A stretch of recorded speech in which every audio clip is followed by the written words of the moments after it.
Hi, everyone. Welcome to our second annual virtual conference. We are so happy to have all of you join us. We want to thank Travel Nurse Across America for being this year's spring virtual conference sponsor. So thank you so much. And if you haven't checked their jobs out already on the gypsynurse.com, go ahead and check those out. You can go to our job board and then filter through Travel Nurse Across America and find all their wonderful jobs. You can find your dream location. So be sure to check that out. This year's theme is the peaks and valleys of travel nursing. So no one has gone through more peaks, more valleys, more, obstacles than all of you. So you, the travel nurses, especially these past 2 years. So we want to thank you so, so much for everything that you've done. We can't thank you enough. We have so much gratitude for you. These next 3 days, we're going to be doing a giveaway. So each day, one winner will win an $50 Amazon gift card or the Gypsy Nurse tumbler with a $25 Amazon or Starbucks gift card. Anyone that comments, asks questions in the comment section, you can win either a $100 Amazon gift card or a Gypsy Nurse backpack or a $150 Amazon gift card. So be sure to register for the events, ask questions, and you'll be entered to win those prizes. If you can't attend them all live, still register. You're going to still get notifications when it goes on to our website for the on-demand events, which you will need to be a registered member to get access to those events. So, go ahead and sign up. It's super, super easy. We have tons of perks on there. You can get CEs from Elite Learning, access on-demand events like these ones and our previous virtual conferences. You can set up content, job, and event alerts, connect, and communicate with other nurses. So there's tons of things on there. We have discount codes from Hertz Rental and all kinds of great things. So I'm going to go ahead and pass it over to Steve. He has a few words. I do, Rachel. Great to see you again. And before I even get started, am I eligible to win any of those, or are you kind of ruling me out? Nope, you're out. Okay, I want the backpack. We'll talk after the conference here. Well, great to see you, Rachel, and welcome everybody. I'd like to start off by welcoming our travel nursing community to the second annual spring virtual conference from the Gypsy Nurse. My name's Steve Curtin. I'm the CEO of the Gypsy Nurse, and it's a privilege to be here joining you all during this conference. A couple of quick notes from me. Number one, as Rachel said, we do want to thank all of the travel nurses and travel healthcare professionals out there who have really put themselves in harm's way, frankly, over the past couple of years battling the pandemic. So I'd like to thank you for all that you've done and all that you continue to do, for us out there. Secondarily, I'd also like to thank Travel Nurse Across America for being our sponsor for this conference. And as Rachel mentioned, if you are interested in traveling with Travel Nurse Across America, please visit our website, thegypsynurse.com, and all of their great jobs are there, and the application process is very, very easy. Finally, I would like to do a little public service announcement. We have an exciting piece of news coming up. For those of you that don't know, we recently concluded a study of the travel nursing community. The study is called The Voice of Travel Nursing. So we surveyed over 1,000 travel nurses over the past few months and got their input and experiences over the past 2 years in travel nursing. So we are compiling a report with a third-party market research firm, and we'll be releasing that report to the public at the end of May. So please be on the lookout for that. I think you'll find some very interesting information from travel nurses in terms of what they've experienced, where they're headed in their careers, what their attitudes are towards nursing, etc. So please be on the lookout for that. With that said, Rachel, I'll throw it back over to you. Oh, I think you're still on mute.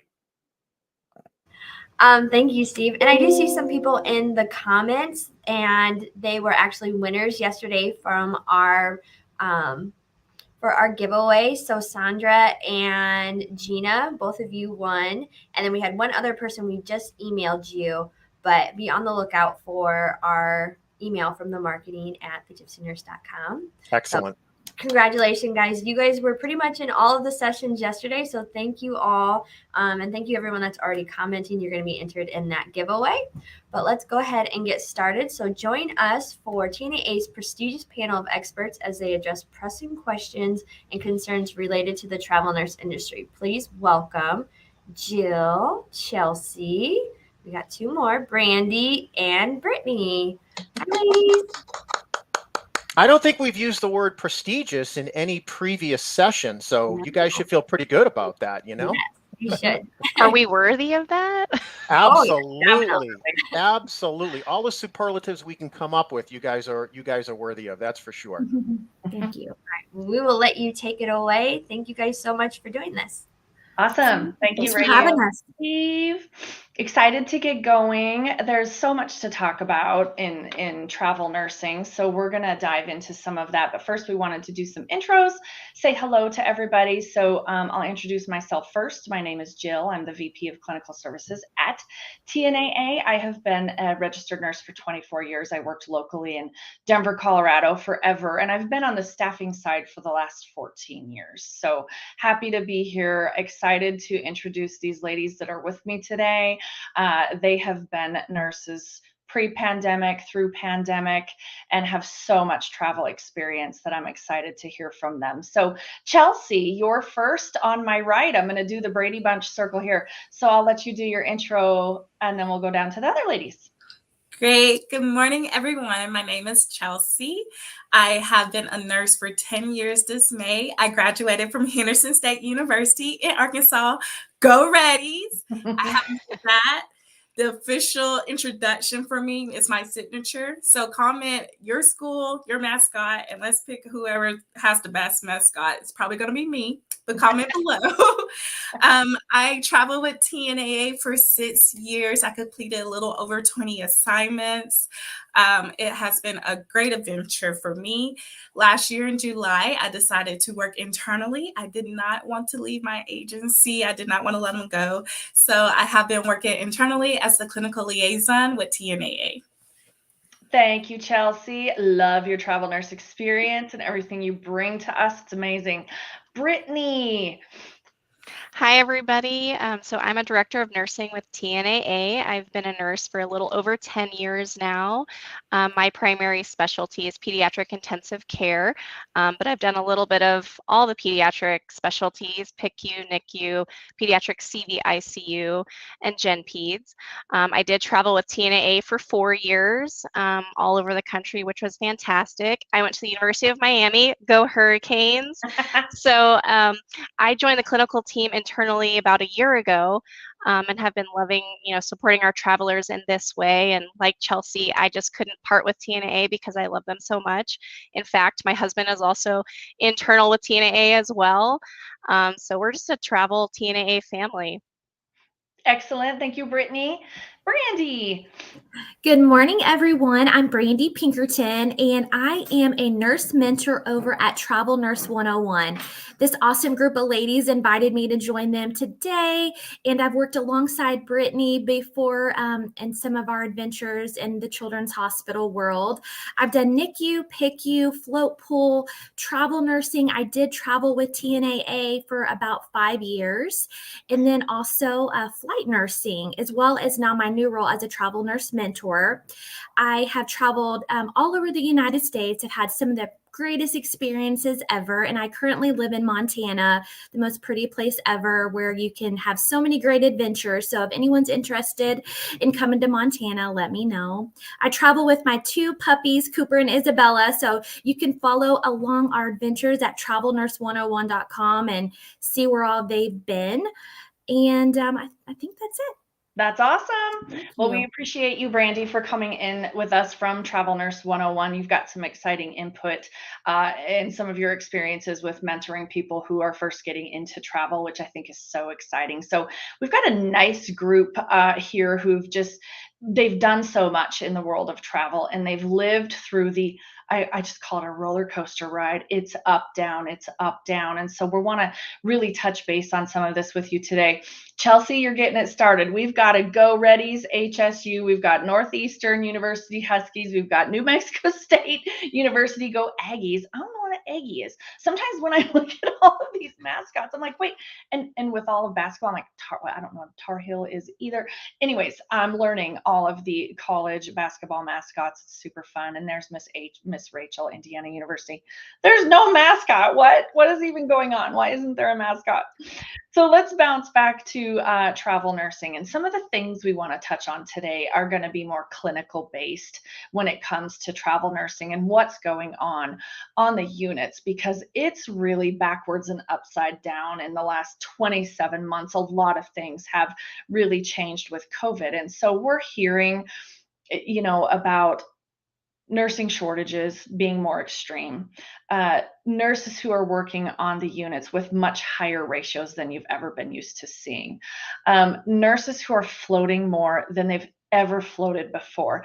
And it used to always be, listen, as a traveler, and you'll be able to hear from Chelsie and Brittany and Brandy, and they'll speak to this as well.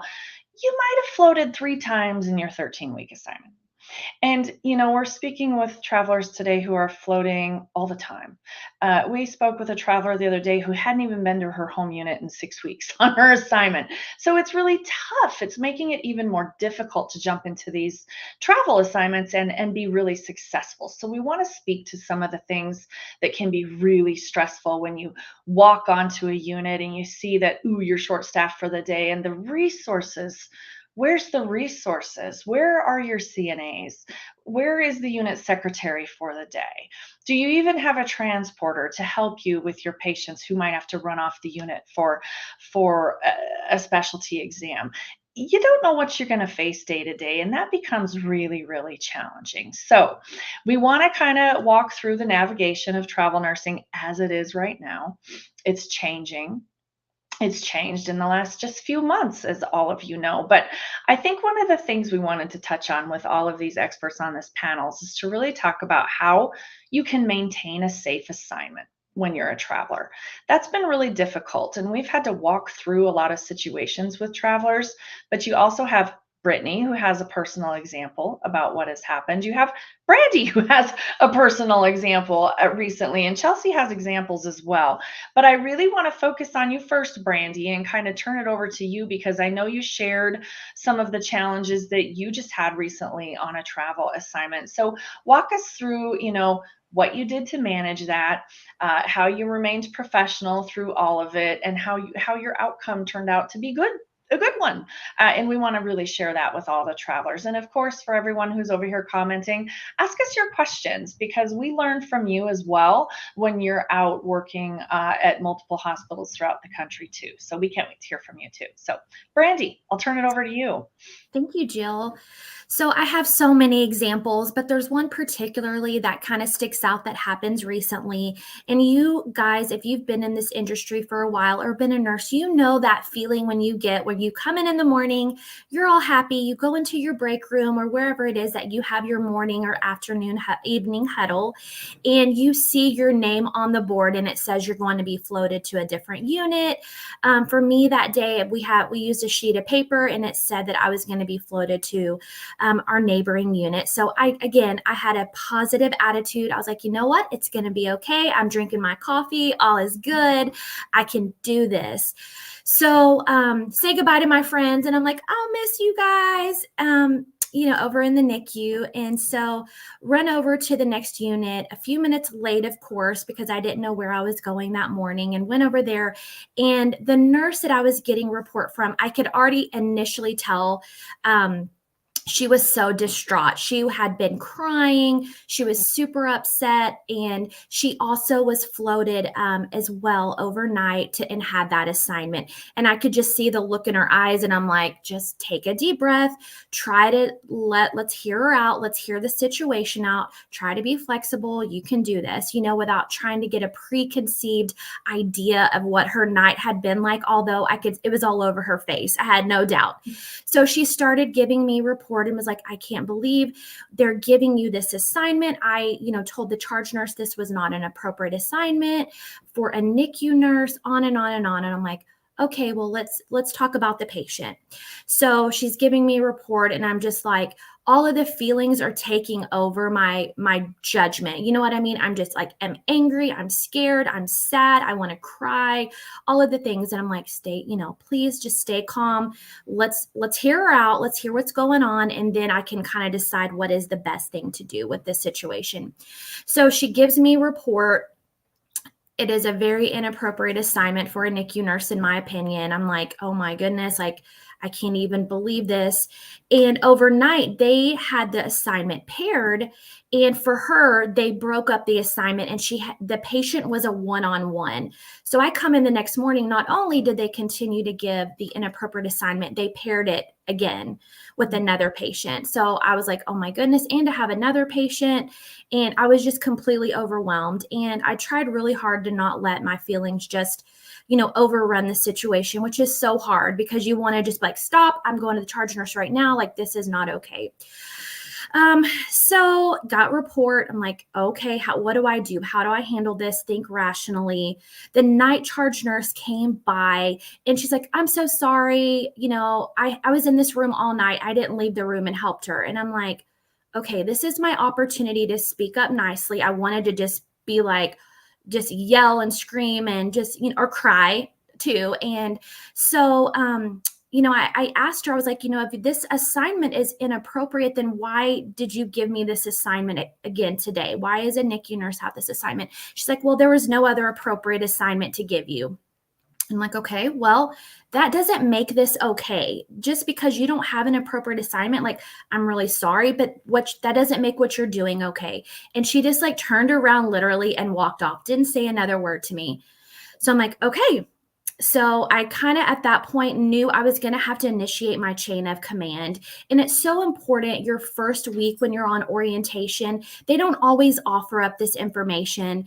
And, being a nurse for a while, you kind of know what that chain of command looks like. But again, all of your emotions are taken over. So I had to think very calmly about what the next step was. So I went to my current charge nurse and told her I was not comfortable taking this assignment. This is why. The night charge nurse had to be in there with the nurse the entire night helping her. And I just felt like this was not okay. This was not appropriate. And I asked her if this was the best that they could do. And, and again, I think when I presented it that way, I was like, is this really the best situation that you have for me? And when I presented it to her that way and made her think about it, she was like, you're right. Absolutely not. And, I think just handling it in that way and putting it on her really made her rethink the situation. And thankfully the assignments were changed and it was a great outcome. Everything was okay. In fact, one of the NICU nurses got sick and mid-shift, I ended up going back over to the NICU. So that day it all really, really worked out, but just handling it calmly and knowing what resources I had to pull if I needed them, following that chain of command, being willing if I needed to call my clinical team and say, hey, I'm in this situation. What do I do? How do I handle this? That's why another reason it's so important to go with the company who has a great clinical team like this group of girls here, where you can call them, you can pull out your contract, you can use all the tools that you need to have a good outcome and not have your license in jeopardy, because we don't ever want to feel that way. Excellent example. Good tips in there. So I heard chain of command. That's something that we always recommend to our nurses. You've always got to remember, who do you go to? I heard reaching out to the agency, utilizing clinical support is definitely a big thing. Something you'll all hear us say throughout this hour that we have with you is it's really important to advocate for yourself. And so I heard Brandy remain calm. I heard Brandy remain professional, but I heard Brandy not put her head down and take an assignment that was inappropriate for her. So I just think that's the biggest takeaway from what Brandy had to say, was to speak up for yourself. It can be hard to be confrontational like that for some of us. Some of us aren't good at that, but really to just remain calm, seek out that person who's going to assist you is the best way to get through. Christina, I love your comment. It made me chuckle as Brandy was talking. I always try to have a good attitude. Getting floated equals I'm going on a field trip. And honestly, it can end up being one of your best days ever, but it feels so stressful at first. And like Brandy said, in her situation, she was able to bounce back into the NICU, back where home was for her after all was said and done. So great example, Brandy. Brittany, I know you've got one as well, and you've got some tips and feedback for anyone that that might have questions for us too. And Christina just also said, and I thought this was so great, it's just good that you were able to stay in control of your emotions. It's not easy to do. I'm a crier. I'm just going to start crying. I'm going to tell you right now. You give me that, I'm just going to cry. And then I'll get it all together and I can focus. But everyone manages it a little bit different. And that's okay if you remain your calm. And crying can be calm. It can. So Brittany, I'm going to turn it over to you. Yeah, so when Brandy was telling that story, I was getting palpitations because there is a shift I vividly remember and still have nightmares about from when I was traveling. A very similar situation. I got floated. The assignment I had was paired. On the shift prior, it was singled. No one was helping. It was just a nightmare of a shift, I'll tell you that much. But just like Brandy said, I did the best I could to remain calm, advocate for myself, and explain, why this was not just a risk for me, but the patient's safety. And I think when you center the conversation around the safety of it for the patients, it really refocuses the conversation, and it's easier for the charge nurse or whoever your chain of command is that you're utilizing to really think about it and be like, yeah, is this safe? It's not just about, your license, but also when you reframe it like that. So I wanted to kind of give an example from the internal side, how we support our travelers. And one that I spoke with, a couple months ago, who really brought a great example to my attention, and he handled the situation fantastically. So, as we know, travel nurses are being floated constantly. I always go back to my very first travel assignment where my first 6 weeks of my assignment, I did not spend in my home unit or the unit I was contracted for. And I was like panicked internally, but, I'll get to that later. But essentially, being flexible and willing to float. So this nurse, he's an ICU nurse. He reported to his shift and they would go to the staffing office to get their assignments. Well, they told him, hey, you're floating up to the med-surg unit. He's like, okay, great, no problem. Went up to the unit and he's like, there must be some sort of mistake because the unit was completely closed down, no monitors, no staff, no patients, no one. It was like the unit was just empty. And so he was gathering his things, ready to go back downstairs, and the phone rang. So he's like, I'll answer it, answered it, and it was the ER wanting to give him a report on 2 ICU patients that they were going to send up to this unit. And he's like, that's weird because I have no resources here. I have no support. I have no monitors, no providers. Like, no, I'm not doing that. And so he calmly thought about the situation. How do I mitigate the risk here and help get myself back in a safe situation where I'm not accepting these patients in a unit where I don't have the supplies and things that I need to safely care for them? So he called the charge nurse first. The charge nurse was really not receptive to him, very forceful with her conversation back to him. Is like, no, you're taking these patients. I'm sending them up. This is what's happening. And he's like, nope, I'm not doing that. Still remained calm and professional. And I believe he was working night shift. So oftentimes, management's not present during night shift, as we all know. So he took it upon himself to get the house supervisor involved, explain the situation, what was going on. And she was like, you're absolutely right. I don't think that's safe at all. So our solution is we're going to send you down to the ER to care for these 2 patients because they were both also intubated and ventilated on drips. You can't send patients up there to a unit with no monitors and expect them to be safely cared for, let alone no RT or providers, or if they code and not having the supplies or resources to do that. So he called me the following day and he's like, I just want you to know this is what happened here. And I was like, I just want to give you the biggest high five and hug because you handled that situation perfectly. You remained professional, you remained calm, you advocated for yourself, and you got the solution, what you were looking for, right? So oftentimes I find when I'm having these conversations with our travelers, I'm empowering them to advocate for themselves, because as a traveler, you are your best advocate.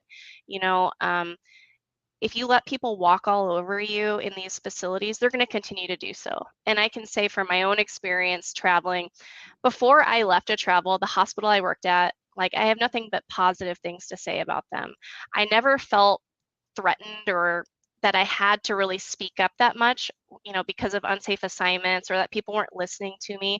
So I was a very quiet nurse, like reserved to myself. I didn't really like speak up against providers or anybody.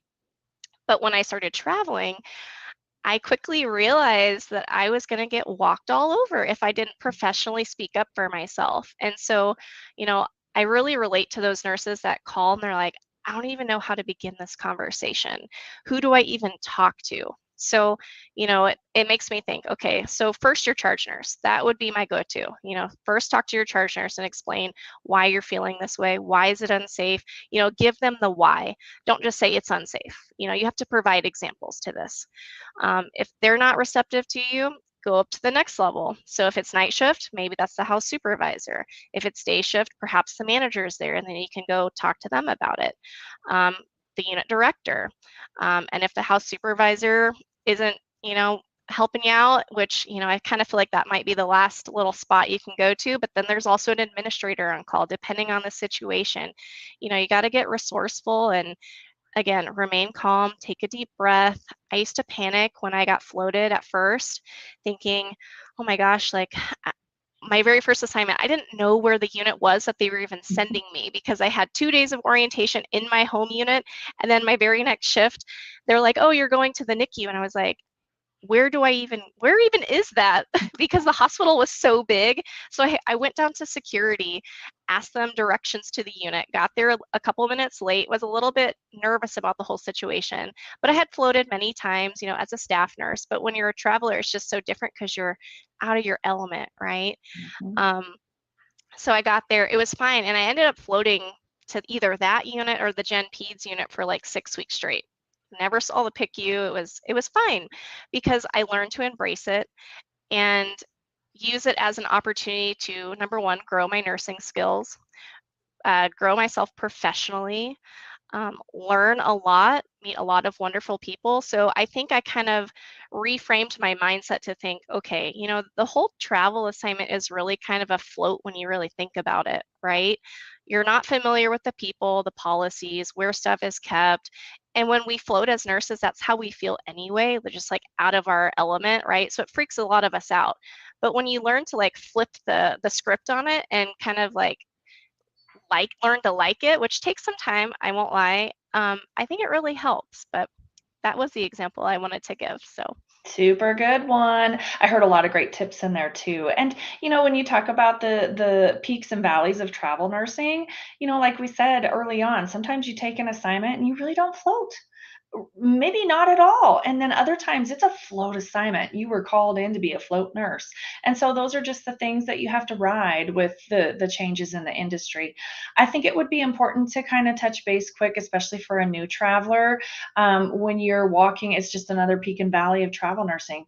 When you're walking into a unit and there's just such a lack of resources for the day, you might be down one nurse. You may have someone float in and out, just such as these examples as we gave. You may not have a unit secretary. You might be entering all your own orders. You might be hauling your patients down to MRIs. Who would like to volunteer to give some awesome tips on how to manage the lack of resources on the unit? Chelsie, I wonder if you would, because you worked in some of the really busy units in some of the larger hospitals too, where your ratios were high. So when you walk into a shift and you've got some high ratios and lack of resources, what would be your best tips to give any traveler while we're at kind of a peak time for that? I would say walking in, especially not only a lack of resources, but different type of atmosphere as a traveler, is to speak up and ask questions. That's very important. And we know that as healthcare workers, we're always learning something new. COVID was something new. So we're always learning something new. whenever I do enter a place with limited resources or different than what I am used to, I ask, hey, I'm trying to do this with the patient, or this is a heavy patient. This is a heavy guy. What type of lift do you have? Oh, we don't usually use lifts. Wait. Oh, okay. So how do you do it? What's your method? Is it safe? And come to find out, if you ask the right person, like I will step into the supervisor or manager office, we have this really heavy guy. We don't have the usual 6'9" tech here to help us. What can I use around here to help me and help the staff? Because we do need to move this patient. We need to get them moving. Oh, actually, there's the lift downstairs. Oh, I'll go get it. I'll grab that. And so it's important to speak up, ask the questions. Okay, so I'm trying to do this. How do you perform the same task? What can I use to assist myself, the staff, and the patient to be successful in this? So very important, just speak up. Speak to the manager, whoever may be around, and you might find a lift downstairs in the basement. Yeah, it's amazing what you'll discover, right? That was an excellent example. I mean, you just can't be quiet. You've got to speak up and do what's best for yourself. Don't hurt your back. Don't hurt yourself. That's not worth it. And so it goes back to what Britt has said. You can't be that quiet, little nurse anymore. You really have to speak up. So that's good feedback. And I think buddying up too on the unit, having your buddy to watch over patients together when you have high ratios is super helpful. So that's another good, awesome tip that I've heard before. We've got some fun comments. I think I saw one, Amy, you said that you've noticed that places where you've worked and used travel nurses have all been places with poor management, disorganized, huge turnover rate. Is this common? Yes, it really is. And there are a lot of hospitals who hurt bad and need a lot of good travelers to come in and help them as they're flipping their management teams or trying to reorg the entire organization. And those are the toughest assignments, as some of the folks on this screen know. It's tough to go in, and we'll have travelers today who are like, I don't have a manager. Well, there has to be a manager overseeing a unit somewhere in that hospital. So our best advice to any traveler too is find out who that is. There's somebody interim who's overseeing a unit who might have lost management and feels a little bit upside down. And boy, to answer your question, yeah, those are the hospitals sometimes that need a lot of travelers for short-term buckets to help them. They need help while they're going through the staffing crisis. So Christina says, as a staff nurse, I am always happy to help the travelers.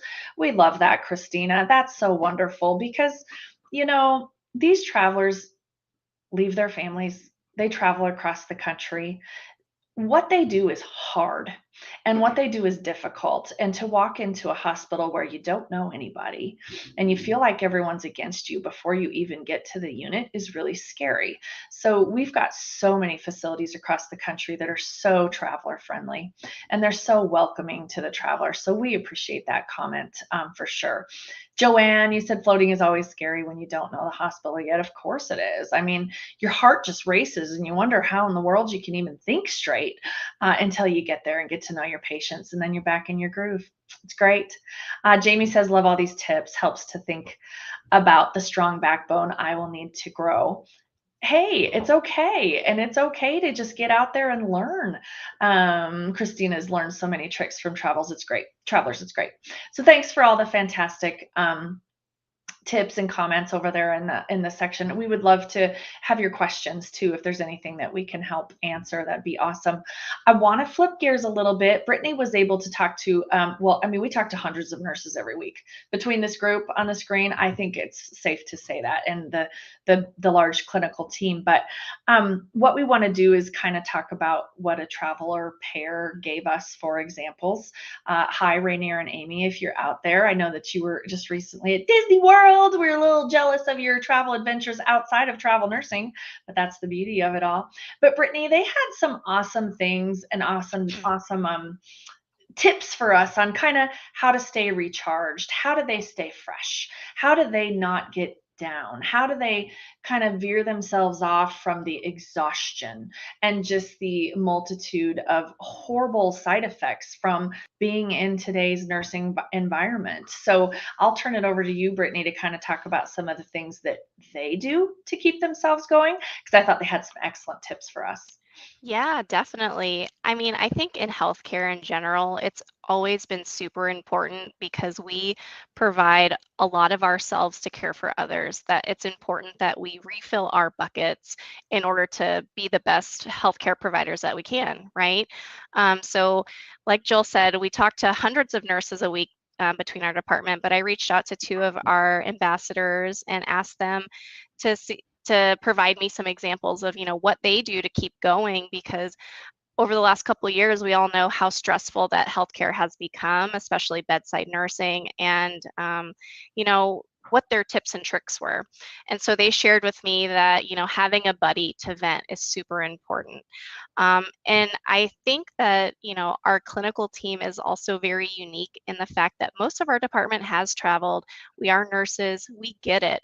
And so I remember my time traveling. Like, I would vent to my husband a lot of times, but he's not a nurse. So that conversation just hits differently when you're talking to someone that gets it. You're like, you feel their stress from the conversation that they're having with you. So, they oftentimes will talk to each other because they both are nurses. Their mother-in-laws are also nurses. So if they happen to be working different days and they miss each other, then they'll call them and just vent and get it off their chest. Because even if it's not healthcare related, if you have a stressful situation happening, it's always better to just get that off your chest. Oftentimes you feel much better after that.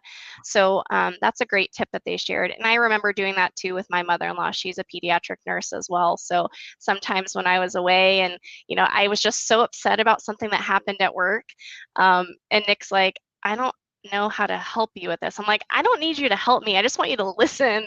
But, not understanding the nursing piece of it was hard. And then, something that I didn't really think about, but that they brought to my attention was having things to look forward to. And I think, travel nursing really gives you the opportunity with like being all over the place in different locations to plan time off and have events or gatherings that you're looking forward to, that really helps kind of pass the time. And I did read a study actually recently that talked about the anticipation and the build up to something like that is almost more exciting than the actual event itself. Just having that to look forward to. When Rainier was responding to me, he said they were actually in line at Disney World. So that was something that they had been looking forward to for a very long time. And I can totally agree with that. During our time, we would plan trips and road trips in between assignments, and even while we were on assignment, that really helped, like give us something to look forward to. And then, the final thing that they said was going to the gym. Now, self-care looks different for every person, right? So finding the thing that works best for you, I think, is really important. They brought up the fact of, how they always felt better after leaving their workout. And we all know, endorphins are super important because they help boost your mood and they relieve stress. And so there's many different ways that you can boost endorphins to help deal with stress. You can go work out, you can do art, you can meditate, aromatherapy. There's some, other things that you can do as well, but it's just what works best for you. And so finding those things, I think, is very important. And I don't know, it's just a combination of what makes you happy and fulfills your time off. So yeah, I thought those were all excellent tips. I mean, there's nothing that feels better than booking your vacation. Even just booking your flights and booking your trip. There were some great comments over here too while you were talking about that, Brittany. Do you at TNAA find it's best to take some time off between assignments? Absolutely. And we do. And our recruitment teams encourage that. And we think that that's good for your mental wellness. Book that trip between your travel assignments. So we absolutely encourage it. Courtney says, my current rough assignment, I have a trip every other week from February through May. I've been tolerating this assignment a lot better. Well, yeah, because you're booking a lot of fun in between it, but that's what you have to do to stay fresh. Gina mentioned in here, lack of resources could be insane. There was one unit during COVID COVID, nurses were transport too. And so going back to discussing the lack of resources and what just makes your day so hard, it's why you need to book those trips in between your days off. It's perfect. I remember one unit in particular. As the nurses, we were the secretary, we were the housekeeping staff, we were transporting our patients, turning over our rooms in between, like we were everything for that patient, not just the bedside nurse, and it's exhausting. It is exhausting. So Jamie asked a question prior to your assignment. Are you told where your possible float units are? Britt, you're not on mute, so I'll let you take that one. Usually not. And I'm actually glad that you asked this question, because I try to build our nurses up when they are freaked out about floating. Because as a traveler, you're a badass nurse. I mean, come on, like these people see you as experts, right? You come in there with limited orientation, 1, 2, maybe 3 shifts, maybe if you're lucky. And so you know how to be a nurse. As Chelsie said before, you've got that down. It's like, show me where the equipment is. How do you chart? Which you know how to chart. You know what you need to put in the EMR. It's just, is it a new system for you? Do you need to like get accustomed to how their charting is? But it's really, kind of, you fly by the seat of your pants. When you get to the assignment, typically they'll tell you where you'll be floating, if you'll be floating, and it's usually the shift of that you find out. But they float you within your skill set. Now, if we get nurses that like are panicked because they're floating to, let's say, I can give you an example. So I did PICU most of my traveling. One assignment, they floated me to L&D.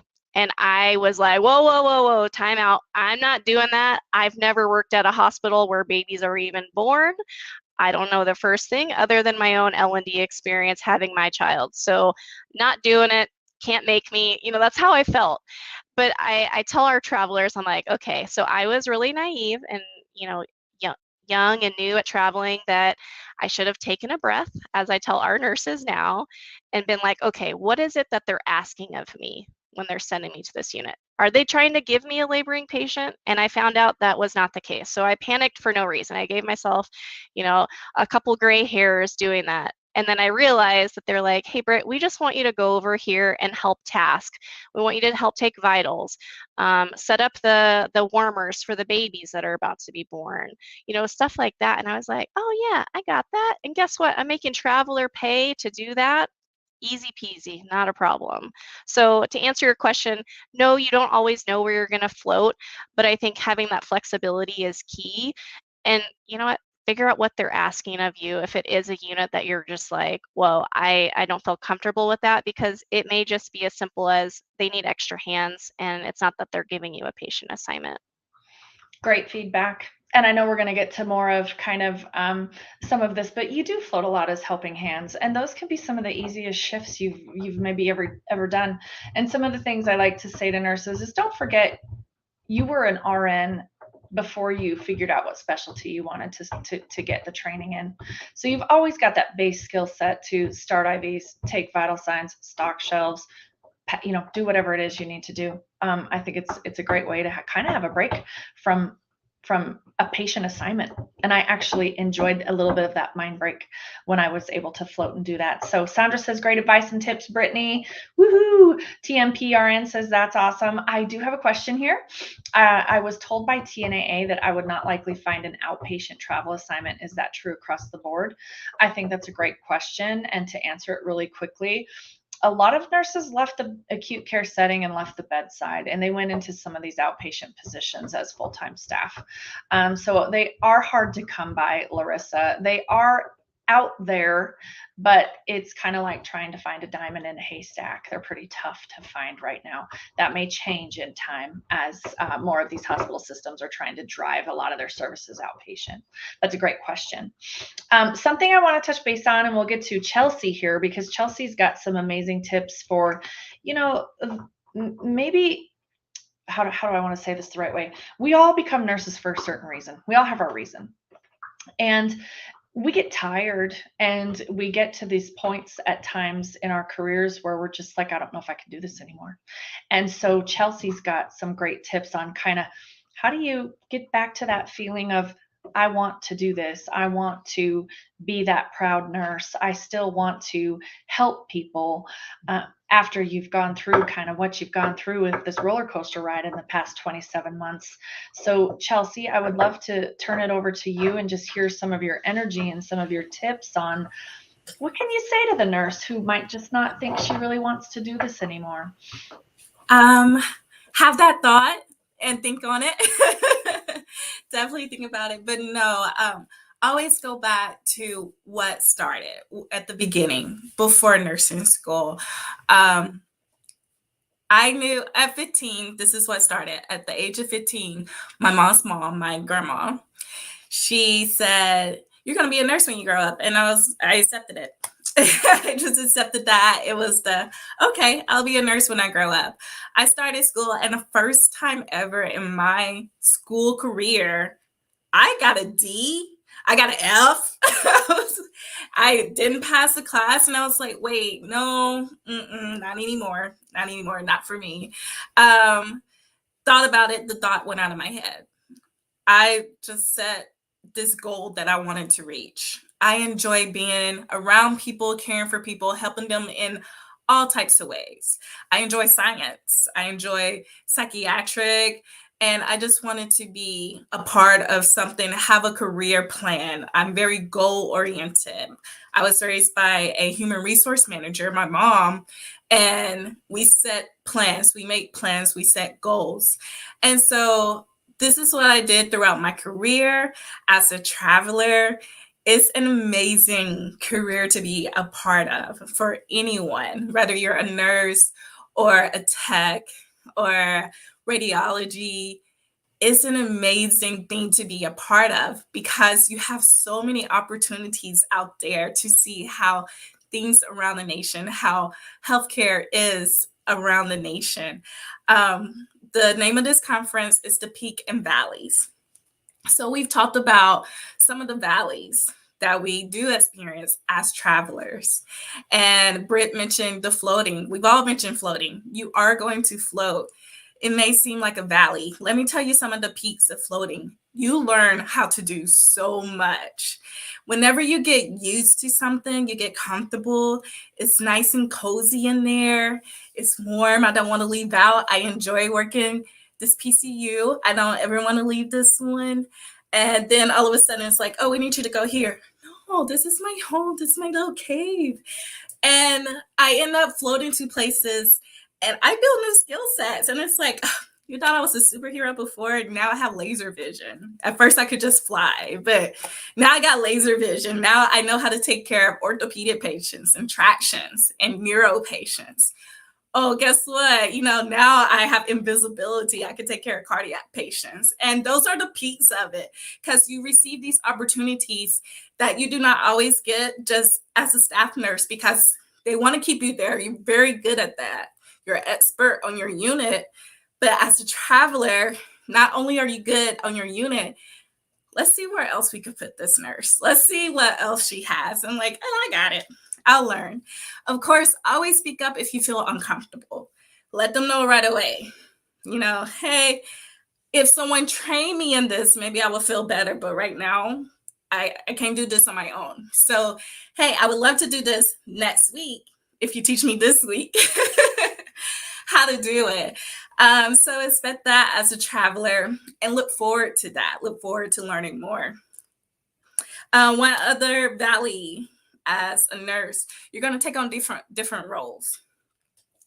I lately, I have been the most experienced nurse on my assignments, and that's because everyone's traveling or a lot of the new grads are coming in during COVID, and so they're not really learning exactly how things happen. They didn't get to go to clinicals, so they're not really learning how things happen. So whenever I'm on a unit where they have the younger, less experienced nurses, guess who gets to be charge nurse? Yeah. And in a hospital that I'm not even full staff in. And it's like, well, okay, what does your charge nurse do? What are the responsibilities of your charge nurse? And so I sit down, the manager will talk to me. We need you to be charge nurse tomorrow. This is all you have to do. Fill this out. Make sure you complete this paper. And I always ask, okay, so if I do have a question, who is my contact? And it's usually like the house supervisor or someone. If the manager isn't there, who's my contact as a charge nurse? And I utilize that. And guess what, you guys? Now I can put on my resume, I worked here and I was a charge nurse. Booyah, you know, just keep gaining more experience and having those opportunities. So sometimes I work as charge nurse, I work as preceptor. I learned that I do pretty good as a teacher. Some things I have to open up my book and review and say, hey, I don't know the answer to this. Let's look it up together. Wink.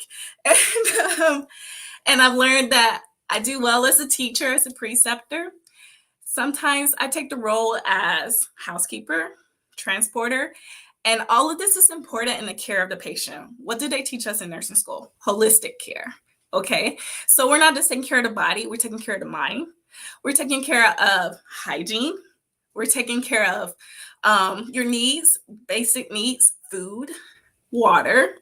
So especially in COVID, when we didn't know what it was and hospitals would not allow outside staff. They didn't want housekeeping to come in. They didn't want dietary to come in. Who's the main person? We're primary care. We're the nurse, right? So we go in, we change the linen, we bring in fresh towels, we bring in the trays, we take out the trays. And so it was a different role. It felt like more work.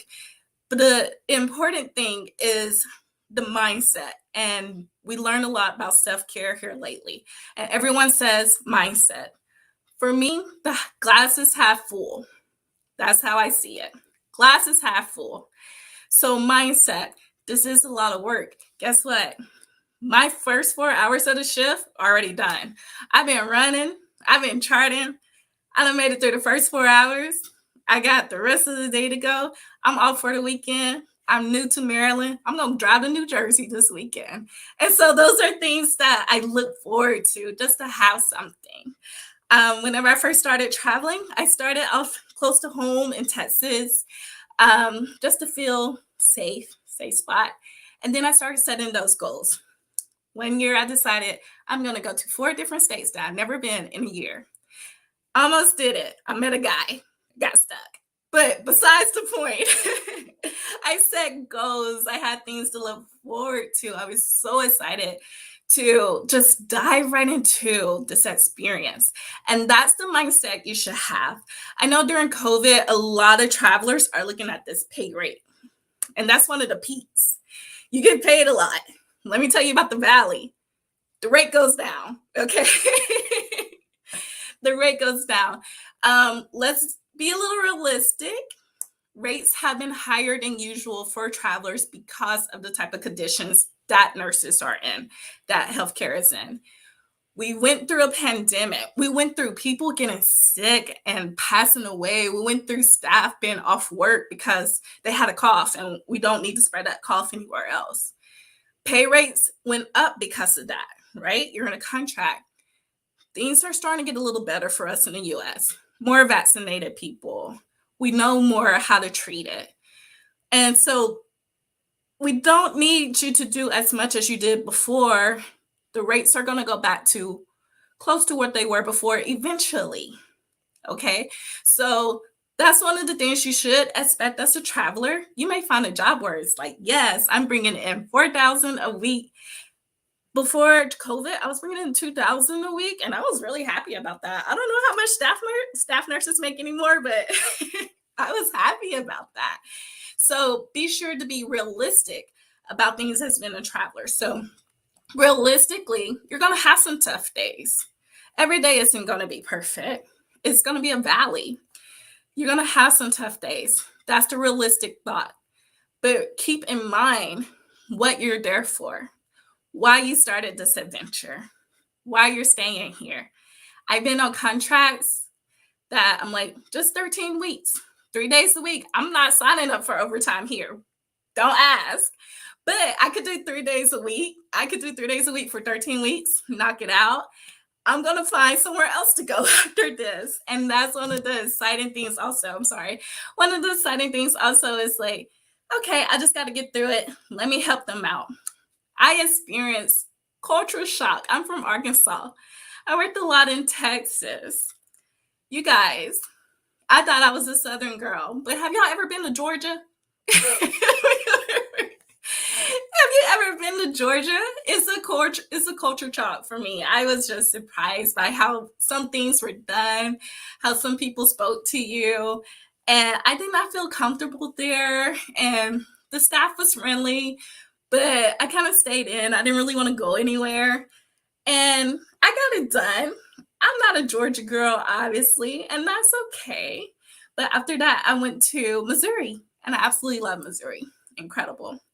I do encourage you, if you're traveling along, I do have my dog, Roxy, that I travel with. So she's like my security blanket. I have her. She looks forward to traveling whenever we go anywhere. When I first started traveling, my mom would come visit or she'll go with me. So I do encourage you, involve your pets or the people around you. Say, hey, I'm going out here for 13 weeks. Set up a time to come visit.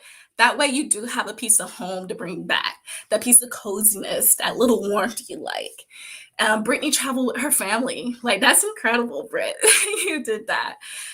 So bring something from home that keeps you happy, that reminds you of why you did this and why you love to do this and all the good parts. Keep your glass half full, okay? And that's one of the things that will help you get through those tough days and those days you feel incompetent. Remember, you're a superhero. You can fly, you got laser vision and invisibility, and you're amazing because of that.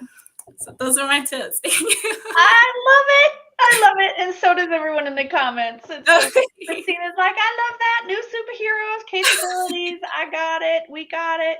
No, those were excellent, excellent peak and valley tips, Chelsie. And, you know, how can you keep going through all of this? It's really hard when you stop and take a look at it. So we hope that everyone got some fantastic tips from this group today. You've got some phenomenal travelers here on the screen, very well experienced, and TNAA built the clinical team based on their previous travel experience and their ability to coach and help you. So thank you, ladies. I know that Rachel and Steve are hiding out back there and they're going to pop back in and relieve us. But we had a blast. We had fantastic comments. And thank you so much for this opportunity today. It was so much fun. That was awesome. Don't go anywhere, guys, because we want to thank you. That was one of the best sessions that we have ever had. And, you know, as I was listening to all the different advice and, you know, listening to the clinical advice and the mentor advice and so on and so forth, it struck me. You guys are we talk about peaks and valleys. You guys are like the Sherpas of travel nursing, right? You are leading people through the peaks and valleys and the mountain ranges of travel nursing. And this session was just so spot on with what is happening out there and what travel nurses need now more than ever. It is the guidance, the experience, the thoughts around the peaks and valleys, because as you guys explained, there are a lot of high points, but if we're being honest, there are some low points, and how do you get through them? It's the same in any profession, but more so in nursing. So on behalf of the Gypsy nurse team, I want to thank you guys so much for providing that information to our audience. It's exactly what travel nurses need these days. And, you know, we feel fortunate to have people of your experience and commitment. I can feel the sincerity coming through, the experience, the commitment that you guys have for travel nursing. So thank you all so much. We really appreciate it. And Rachel, I'll throw it over to you to close it up. Yeah, definitely. Thank you, ladies, so much. It's always so much fun having you guys on here and a lot of great advice. Anybody that's tuning in last minute or anything like that, or you want to share it with your friends, we will have this on demand. So just become a registered member on the gypsynurse.com and you can share it and watch it again and, you know, keep that in your pocketbook. So that way, if you need that advice, you can have it later. We will have 2 other sessions later today. We have one more at 3 p.m. Eastern and one at 7 p.m. Eastern. So be sure to tune in and check out our lineup on the gypsynurse.com. So thank you, everybody. We'll see you at 3. Thank you. Thank you,